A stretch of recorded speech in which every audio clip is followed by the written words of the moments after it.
terapia ocupacional surge de forma não concretizada no Rio de Janeiro, cidade da qual estavam em constantes transformações de modernidade por conta da vinda da família real para cá. Com a construção de parques, museus e monumentos, também foi criado o Hospício Dom Pedro II, em 1852. Nessa mesma época, havia o processo político de higienização, onde a exclusão era camuflada pela justificativa de terapia. Assim, os hospícios ficavam afastados da modernidade da cidade. Em 1854, a ideia de ocupação começa a ganhar força, com a criação de oficinas como alfaiate, sapateiro, florista e entre outras atividades, que estavam inteiramente ligadas às atividades urbanas do setor secundário e terciário da economia nacional. A partir do surgimento das atividades, o Hospício Dom Pedro II passa por grandes transformações prioritárias, aumentando a exclusão e a desumanização do mesmo, como o aumento dos alojamentos das colônias e a separação dos homens das mulheres.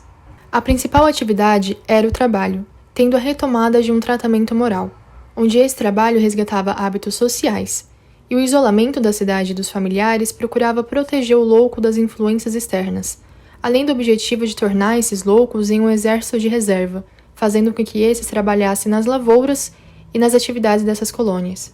Através desta contextualização histórica, é notório que a terapia ocupacional nas primeiras instituições psiquiátricas não usavam a arte como recurso terapêutico, assim como a própria história do surgimento da terapia ocupacional no mundo, que surgiu como uma profissão para servir interesses econômicos. No governo de Getúlio Vargas, de 1930 a 1945, surge a orientação convencional nas políticas sociais, incluindo corte de verbas para hospitais e superlotação dos mesmos. Assim, surge a ideia de reducionismo, modelo médico positivista que era focado nos princípios da bioquímica e da biofísica, com uma perspectiva psicanalítica da psiquiatria. Através dessa realidade positivista, a terapia ocupacional sofre uma pressão da comunidade médica que força uma perspectiva semelhante. Assim, a atuação da terapia ocupacional era reduzida, com análise cognitivas, e essa análise vem com uma aferição precisa da patologia. Essa análise prévia das atividades disseca as potencialidades terapêuticas das mesmas. Nesse modelo, não se leva a particularidade de cada um, como a sua história, cultura, classe ou lugar de origem. A única coisa que importa é tratar as doenças e seus sintomas. Seguindo a fórmula do positivismo, atividade mais doença é igual a cura, a arte nesse modelo pode até ser usada, assim como qualquer atividade, pois não há um interesse real do mercado em absorver tal indivíduo. Quando usada a arte nesse modelo, ela não é prática globalizante, mas é vista através de padrões fixos, aferidos que vão servir a determinadas patologias, como, por exemplo, para pacientes na fase maníaca, usa-se lápis de cera grande para dar vazão à sua energia, ou ainda levá-los a bater a argila com objetos semelhantes. O modelo humanista surge como uma forma de oposição do modelo positivista, tendo como uma das maiores figuras a doutora Nice da Silveira. Em 1946, foi criado no Rio de Janeiro o Serviço de Terapia Ocupacional no Centro Psiquiátrico Nacional, no Engenho de Dentro, da qual Nice da Silveira era responsável. A finalidade desse serviço era de beneficiar o doente com uma ocupação livremente escolhida, metodicamente dirigida e só eventualmente útil ao hospital. Nice utiliza a psicodinâmica do indivíduo, na qual toda atividade humana é uma intenção carregada de simbolismo. A principal função das atividades na terapia ocupacional seria criar oportunidades para que as imagens do inconsciente e seus concomitantes motores encontrassem formas de expressão. Através desse modelo, se criava uma tentativa de mudança na rígida estrutura hospitalar, que ao invés de choques dos comas insulínicos, Nice dá preferência à terapêutica ocupacional. Essa relação da arte com a profissão forçou seus laços em 9 de setembro de 1946, com a abertura do ateliê de pintura na seção terapêutica ocupacional do Centro Psiquiátrico Nacional, no Rio de Janeiro. As atividades eram baseadas em desenho, pintura, poesia e modelagem, que eram levadas em consideração e de grande valorização. Mas o que realmente se percebe é que tal modelo usava o espaço terapêutico como um grande laboratório de estudo de imagens do inconsciente, na busca de legitimação que há uma grande valorização estética das produções plásticas dos loucos. Esses fatos são revelados pela criação do Museu da Imagem do Inconsciente, que teve sua inauguração no dia 20 de maio de 1952. Nice Magalhães da Silveira, 1905 a 1999. Nasceu em Maceió. A psiquiatra se formou em 1926 na Faculdade de Medicina da Bahia e foi a única mulher da turma de 158 alunos. Os estudos de Nice sobre o inconsciente foram inspirados pelo trabalho de Carl Gustav Jung. Ela foi responsável pela introdução da psicologia junguiana no Brasil. Através dos ateliês de pintura e de modelagem, a tarefa do terapeuta era estabelecer conexões entre as imagens que emergem do inconsciente e a situação emocional que está sendo vivida pelo indivíduo. Percebe-se então que foi a doutora Nice que apoderou dessa relação da criação artística no tratamento terapêutico.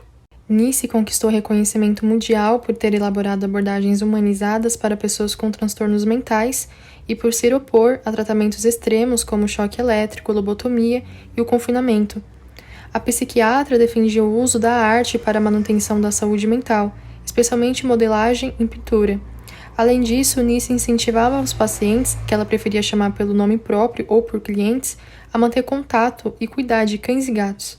A psiquiatra acreditava que a arte servia para que os doentes conseguissem resignificar suas conexões com a realidade.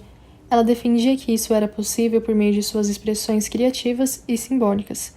Assim, as obras dos loucos foram expostas no Museu de Imagens do Inconsciente da doutora Nice da Silveira. Na terapia ocupacional, os recursos artísticos assumem um importante papel, pois com essas práticas inseridas no contexto terapêutico, há uma ampliação e potencialização de possibilidades, transformadas em autoconhecimento e autonomia. Através da arte, o campo terapêutico se expande, tendo apresentações de alegria, prazer, fortalecimento nas relações pessoais, inclusão social e cultural na vida daquele sujeito. Ela se constitui como um importante recurso no campo terapêutico, pois as linguagens artísticas são provenientes da sensibilidade, da percepção e das experiências dos sujeitos. Elas são mais flexíveis que a linguagem verbal, necessariamente se estruturam e se reestruturam em função de projetos específicos. Essa linguagem artística é inclusiva. Assim, o terapeuta ocupacional que dominar essa abordagem precisa reconhecer a individualidade de cada pessoa, enxergando suas limitações, vontades e todas as características individuais que carregamos. Dessa forma, a arte efetiva conexões e laços em novas áreas da vida com a pretensão da melhora naquele cotidiano, além da retomada da autonomia. Através do estudo da doutora Nice da Silveira sobre as imagens do inconsciente, temos um favorecimento da exploração, expressão e comunicação de aspectos dos quais não somos conscientes. Por exemplo, em crianças, elas possuem mais dificuldades para expressarem o que sentem. Através da arte, elas conseguem colocar os sentimentos bons e ruins para fora e entender melhor elas. Em idosos, além deles descobrirem um novo hobby, eles conseguem criar uma interação social com outras pessoas e tratar problemas de saúde mental, muitas vezes associado à solidão dos idosos na sociedade. De forma geral, podemos destacar alguns pontos mais importantes da arte na abordagem da terapia ocupacional. Ela ameniza sintomas de alguns transtornos, possibilita o bem-estar, reforça o autoconhecimento, estimula a criatividade e autonomia, além de ajudar no desenvolvimento interpessoal de cada indivíduo.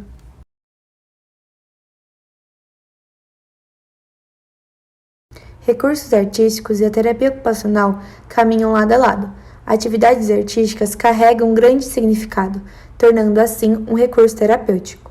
A arte como recurso tem como objetivo a promoção, prevenção e reabilitação de disfunções mentais e físicas, sendo atuante na saúde da criança, do adulto e do idoso, um instrumento de diagnóstico e de tratamento, onde se estimula diferentes funções e habilidades, as quais integram o sistema sensorial, motor, emocional e cognitivo, formando assim a psicomotricidade como uma área atuante pela terapia ocupacional.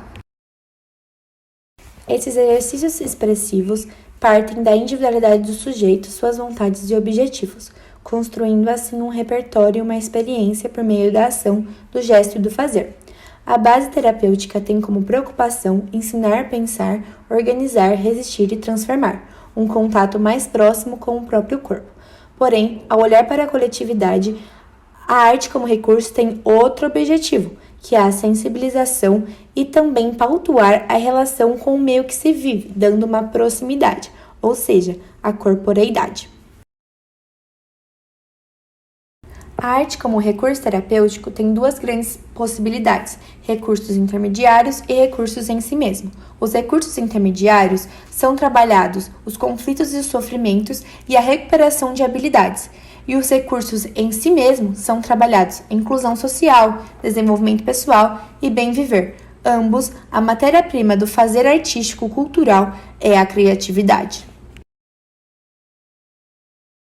A terapia ocupacional pode trabalhar o recurso em si mesmo na promoção de direitos humanos, aonde a arte e a cultura são estratégias para promover espaços de formação, criação e emancipação, dando abertura para discussão e reflexão sobre o meio que se vive e sobre o âmbito pessoal e a sua singularidade. Para analisarmos essa promoção dos direitos, os quais é uma das bases da terapia ocupacional, a gente tem que analisar um ambiente vulnerável, onde a desigualdade social, que é fruto do capitalismo neoliberal, reflete profundamente nos direitos sociais, econômicos e culturais, os quais refletem também na saúde mental, ou seja, é uma cadeia de várias violações, sendo a arte um instrumento facilitador e de tentativa de garantir esses direitos humanos e essa saúde mental que são violados. Situações vulneráveis como violência doméstica ou social, extrema pobreza, desenraizamento dos migrantes, deslocamento dos refugiados e o isolamento das populações indígenas. Todas essas condições agridem a saúde mental dos indivíduos, da família e dos grupos sociais, e todas possuem uma condição comum: estão expostas a violações de direitos humanos e de cidadania, tendo a necessidade de respostas concretas que articulam um quadro comunitário e de desenvolvimento humano global. Todos esses grupos são grupos que são atendidos pela terapia ocupacional, as quais usam a arte como um instrumento de inclusão e de protagonismo. Um exemplo prático desse trabalho da terapia ocupacional como arte para a promoção de direitos humanos, a gente observa um programa chamado Direitos Humanos para a Diversidade, construindo espaços de arte, cultura e educação. Uma extensão universitária que foi feita no interior do estado de São Paulo por meio de oficinas artísticas culturais. Nelas, a implementação de espaços integrativos educacionais lúdicos para a promoção do debate, da formação e execução de ações na defesa dos direitos humanos foram reconhecidas e são resultados desse programa.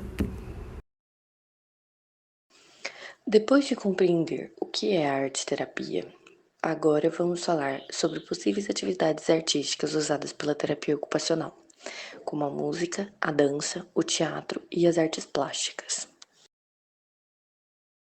A musicoterapia é uma prática terapêutica que se utiliza dos instrumentos musicais, da música e de seus elementos, da voz, do corpo, como uma forma de expressão e comunicação não verbal, atuando na prevenção e no tratamento dos transtornos físicos e mentais. A música atua como um agente transformador que estimula funções cognitivas, psicomotoras, sociais e emocionais. Além disso, ela leva a um maior contato do indivíduo com ele mesmo, o que passa a ser também um facilitador do contato do mesmo indivíduo com outras pessoas. Agora, vamos falar da dança como um recurso terapêutico, que funciona favorecendo a expressão, o movimento e a consciência corporal, que é definida como a capacidade de uma pessoa em conhecer o seu corpo, como ele funciona, quais são as suas limitações e condições físicas, tanto interna quanto externamente, gerando assim uma maior capacidade de dominar o corpo, e também atua na melhora da autoestima do indivíduo. A utilização do teatro como recurso terapêutico se baseia na ideia de que desenvolver um papel eleva o pensamento crítico e o equilíbrio emocional. Aguça a expressividade e a espontaneidade, além de canalizar as emoções e a retomada no papel de suas próprias vidas. Além disso, o teatro pode atuar como um espaço para enfrentar e superar traumas antigos, ou ainda para o despertar de uma consciência referente a um comportamento inadequado, resultante de reações inconscientes, estimulando o indivíduo a se modificar. Agora, por último, falando das artes plásticas, elas são um conjunto de linguagens artísticas, como a pintura, o desenho e as esculturas, atuando como expansões para a criatividade e expressividade, permitindo maior organização do pensamento. Ela atua como uma permissão para falar sobre algo que o indivíduo tem dificuldade em articular numa conversa comum, por exemplo. Olá, eu sou a Daniela Daniel, terapeuta ocupacional, trabalho com saúde mental e atuo atualmente no ambulatório de psiquiatria de um hospital geral. Então, assim, no meu trabalho, eu atendo pessoas com diagnóstico de esquizofrenia e em relação à utilização da arte como recurso terapêutico, eu acho de grande importância, de grande valia para o meu trabalho. Por quê? Porque eu acho que através da arte, os pacientes que estão fragmentados, que estão com a mente perturbada de certa forma, conseguem colocar ali na atividade expressiva, na atividade artística, um pouco dos seus sentimentos, da vivência que eles têm, de como eles enxergam a realidade, de como estão enxergando o mundo e aquilo que eles trazem de bagagem, né? De uma vivência que às vezes a gente não entende conversando diretamente com esse paciente. Então eu vejo que muitas vezes eles conseguem se expressar ali através das escolhas, dos materiais, conseguem mostrar um pouquinho daquilo que eles têm de recursos internos no fazer, na relação com o outro, na relação com o terapeuta. Eu vejo que não existe bonito, não existe feio, mas existe sim novas possibilidades. Eu acho que através do fazer criativo, essas pessoas podem, de certa forma, colocar ali, né, na atividade um pouquinho daquilo que elas gostariam de produzir. Eu acho que é o primeiro passo para a construção de um projeto e isso faz com que eles se socializem de certa forma e podem se abrir aí para novos projetos, novas possibilidades, né? Então, eu acho que a arte é algo que faz muito sentido no meu trabalho e faz muito sentido para aquilo que eu gostaria de entender e de enxergar no outro.